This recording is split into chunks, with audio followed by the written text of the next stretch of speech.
दोस्तों, आप सबका हमारे YouTube चैनल पर हार्दिक स्वागत है। चैनल पर नए हैं तो कीजिए चैनल को सब्सक्राइब और जुड़े हमारे साथ में। आजकल शिक्षक भर्ती की तैयारियों में प्रशासन जुटा हुआ है। प्रशासन का ये कहना है कि इस बार जो ये तारीख मिली है, इस तारीख पर परीक्षा करा लेनी है।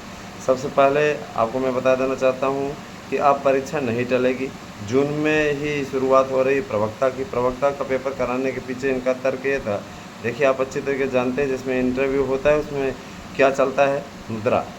ठीक है, मैं सीधे ब्लेम नहीं लगा रहा हूँ, लेकिन मैं ये कह रहा हूँ कि आप में से बहुत से लोगों ने इंटरव्यू दिया होगा। पहले क्या चलता था, अभी क्या चलेगा, वो तो मैं नहीं कहूँगा कि अभी क्या चलेगा। हो सकता है प्रशासन इतना अच्छा हो गया हो कि आप से पैसा ना ले, मैं नहीं कह रहा हूँ, तो सीधे ब्लेम क्यों लगाऊंगा। लेकिन इतना ज़रूर कहना चाहूँगा कि पहले इंटरव्यू प्रवक्ता का होगा, प्रवक्ता के इंटरव्यू की प्रक्रिया चलती रहेगी।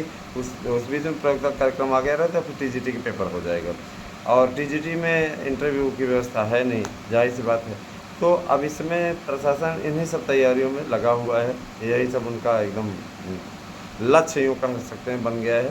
पेपर होगा आपका, 70 दिन का आपको टाइम मिल गया है। 70 दिन में आप कोर्स को पूरी तरीके से अच्छी तरीके से आत्मसात कर लीजिए, अच्छी तरीके से तैयार कर लीजिए। हमारे यहाँ मास्टर नोट्स इस समय मिल रहा है, जिसमें 100% प्रसारण की गारंटी है। गारंटी कार्ड भी आपको नोट्स के साथ मिलेगा। नोट्स का मूल्य मैंने आपको बता दिया है, 1000 रुपये रखा गया है। टीजीटी पीजीटी दोनों के नोट्स आपको मिल जाएंगे। अथवा आप टीजीटी पीजीटी का नहीं लेना चाहते या टीजीटी का नहीं लेना चाहते, एलटी का लेना चाहते हैं, तो इसके साथ मिल जाएगा OMR sheet, practice set paper, प्रश्न बैंक, है ना। आप सबको इतना कुछ हम सिर्फ और सिर्फ 1000 रुपये में उपलब्ध करा रहे हैं। तो विलम्ब न करें, सफलता की गारंटी वाला ये नोट्स आप लीजिए। निश्चित रूप से आप लोगों को ये, है ना, सफलता दिलाएगा, 100% सफलता दिलाएगा। तो आप 8115 99 801 पे व्हाट्सएप कीजिए, और व्हाट्सएप करने के पश्चात आप निश्चित रूप से अपना एड्रेस भेजें, पिन कोड सहित, नाम सहित। फीस 1000 रुपये इसी नंबर पे पेमेंट करें और ले लीजिए ऐसे नोट्स को जो कि आपको सफलता दिलाने की गारंटी देता है ना। कोई नहीं ऐसा करेगा, यहाँ पे आपको हम दे रहे हैं। दोस्तों, शिक्षकों की भर्ती के लिए समस्त कार्यक्रम को बनाने की जिम्मेदारी, है ना, इस समय 3 प्रमुख सचिवों को दे दी गई है, जिनके नेतृत्व में ये सारा कार्य होगा। उनका चाहे अपर सचिव हों, मुख्य सचिव हों, और एक जो दूसरे सचिव हैं आपके आयोग के, तो जाहिर सी बात है कि इनके नेतृत्व में कमेटी गठित की गई है शासन के द्वारा। और ये कहा गया है कि जितने भी अध्याचन हैं विद्यालयों से प्रूव करा करके तत्काल इसको 1 सप्ताह के अंदर क्लियर किए जाएँ, ताकि 20 तारीख से जो आवेदन की प्रक्रिया स्टार्ट होने जा रही है वह हो सके। तो 20 तारीख से आपके एलटी की प्रक्रिया शुरू हो जाएगी, ये एकदम सुनिश्चित है। कम से कम एलटी का विज्ञापन चलता रहेगा, टीजीटी का भी विज्ञापन इसी बीच में उम्मीद है कि आ जाएगा। अभी देखिए, टीजीटी विज्ञापन में इसलिए पेंच है, थोड़ा सा पेंच है, क्योंकि अभी पुरानी परीक्षा हुई नहीं है। दूसरी चीज़ ये कि नए के लिए वो तब आगे बढ़ना चाहते हैं जब पुरानी की प्रक्रिया को इस कदर पहुंचा दें, यानी परीक्षा तक तो कम से कम करा दें, उसके बाद ही करना चाहते हैं। तो अभी टीजीटी के विज्ञापन थोड़ा विलम्ब है, लेकिन आपका एलटी आ जाएगा तो राहत हो जाएगा, कोई दिक्कत नहीं है। आगे आने वाले समय में बेहतरीन करते रहिए। आपको मैं बार बार ये चीज़ कह रहा हूँ कि जैसे आप देखिए, प्राथमिक शिक्षक भर्ती के लिए तो हम लोगों ने मुलाकात की थी, और मुख्यमंत्री ने ये आश्वासन भी दिया है कि बिना बीएड को शामिल किए कोई भर्ती नहीं आएगी। ये बहुत बड़ा प्लस पॉइंट है कि मुख्यमंत्री ने साफ तौर पे कहा है कि बिना बीएड को शामिल किए कोई भर्ती नहीं आएगी, है ना। ट्रेंड टीचर हमको चाहिए, तो जाहिर सी बात है कि बीएड के पक्ष में है। और अगर शासन चाह ले तो निश्चित रूप से कोई न कोई जरिया, कोई न कोई रास्ता निकाल देता है। शिक्षा मित्र और तदर्थ शिक्षक इसके सबसे बड़े उदाहरण हैं। शासन ने नहीं चाहा इनको बाहर निकालने का, आज ये पड़े हुए हैं। तदर्थों को निकालने के लिए सुप्रीम कोर्ट तक का आर्डर आ गया, लेकिन सरकार ने बाहर नहीं किया। शिक्षा मित्रों के बारे में भी आर्डर जो आया हुआ था वो सुप्रीम कोर्ट का ही था, लेकिन उस पर भी शासन ने कोई संज्ञान नहीं लिया, और शासन ने बड़ी चालाकी से सुप्रीम कोर्ट के आदेश का पालन भी कर दिया और इनको बचा भी दिया। अब आप स्वयं समझिए कि मतलब क्या स्थिति है। इसमें ज़्यादा कुछ बोलने की स्थिति नहीं है, मैं साफ तौर पर इसलिए बोल रहा हूँ। दोस्तों, आप लोगों को मैं एक चीज़ बता देना चाहता हूँ कि संविदा बेस पर भी कुछ भर्ती आउटसोर्सिंग के जरिए भरी जाएंगी, और इसके लिए अधिकारी इस समय, है ना, यह प्रयास में लगे हुए हैं कि अधिक से अधिक बेरोजगारों को नौकरी दी जाए।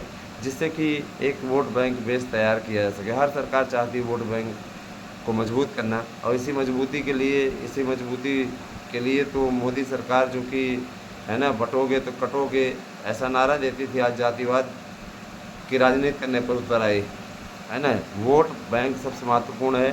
देश चाहे रहे चाहे न रहे, है ना, देश से क्या मतलब है, देश रहे न रहे उससे क्या मतलब।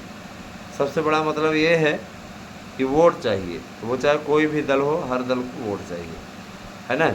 और यही काम पुराने समय में हुआ था, बांटो और राज करो, और यही समय इसमें भी हो रहा है ना।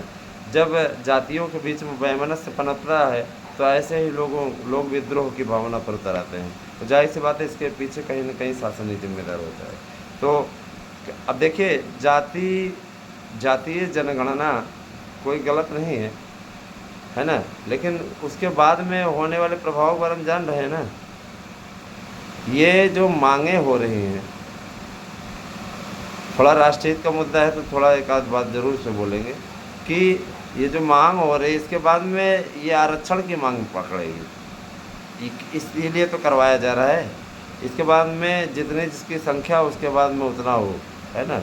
और फिर सुप्रीम कोर्ट के एक आदेश का उल्लंघन होगा, वहाँ संशोधन करके आरक्षण की सीमा 75% कर दी जाएगी। ये तो बटोगे तो कटोगे, बड़ा बड़े स्लोगन बोलना आसान होता है। वोट बैंक की राजनीति में देश को नहीं ढकेलना चाहिए। कोई भी राजनीतिक दल हो, समर्थक होने का मतलब ये नहीं होता है कि इस प्रकार के, कुछ लोग कहेंगे कि आप ऐसे बोल रहे हैं, तो यही कहने के लिए बोल रहा हूँ कि राष्ट्रहित सबसे बड़ा उत्तम होता है। देश के सभी नागरिक देश के हैं, वो न किसी जाति के हैं न किसी धर्म के हैं, ठीक है, वो देश के हैं, और इससे राष्ट्रीय एकता विकसित होती है। आज तक की सरकारों ने इस प्रकार का कदम इसीलिए नहीं उठाया था, कारण ये कि वो देश की एकता चाहिए, ये भी चाहते थे, लेकिन इन्होंने इतना गलत कदम उठाया। फिलहाल अगर ये केवल गणना तक रहे तो ठीक है, लेकिन आगे चल कर के अगर ये इस भयावह रूप को पकड़ती है तो निश्चित रूप से फिर सरकार ही जिम्मेदार होगी। फिलहाल आते हैं आपके दूसरे मुद्दे पर। नहीं, आप कहेंगे कि क्या सर बोलने लगे, इस पर मैं एक वीडियो बनाऊंगा अलग से, तर्कों के साथ, सारी चीज़ों के साथ। आप लोग ज़रूर देखिएगा राजनीतिक डिबेट में। दोस्तों, कल की तारीख में फाइल पहुंची थी जिसमें अभियाचनों के प्राप्त होने से लेकर के भर्ती प्रक्रिया को सुचारू ढंग से पूर्ण करने तक की प्रक्रिया का बहुत ही अच्छा वर्णन किया गया था, है ना। पूरा वर्णन, कैसे कब विज्ञापन निकलना है, कब परीक्षा होनी है ना, कब रिजल्ट निकलना है, कब ज्वाइनिंग होनी है, सबका उल्लेख, सब पे सहमति बन चुकी है, शासन ने मंजूरी दे दी है, और इस विज्ञापन को निकालने में कोई विलम्ब नहीं है। इसमें वेरिफिकेशन की प्रक्रिया चल रही है। वेरिफिकेशन की प्रक्रिया जैसे पूर्ण होती है, इसके लिए शासन ने इनको 15 दिन का वक्त दिया है टीजीटी के लिए, और ये कहा है कि इस बार बहाना नहीं चलेगा, इस बार कंप्लीट अध्याचन है। जो प्रबंधक अध्याचन नहीं भेजते हैं, है ना, जो सूचना नहीं भेजते हैं, उनके खिलाफ FIR की जाएगी। अब जाहिर सी बात है कि कोई जेल थोड़ी ना जाएगा, है ना। नौकर कौन सा, उनको क्या है भाई, पैसा ही तो कमा रहे हैं। शासन ने कहा कि जो भी होगा उसकी भरपाई शासन की ओर से की जाएगी। माने आप लोग ये वाला काम बंद करिए, जो ये काम आपने किया हुआ है इसको बंद करिए। ये अध्याचन ना भेजने वाला जो आप लोगों ने पैतरा अपनाया है, इस पैतरे से पार आइए, अन्यथा कार्रवाई की जाएगी।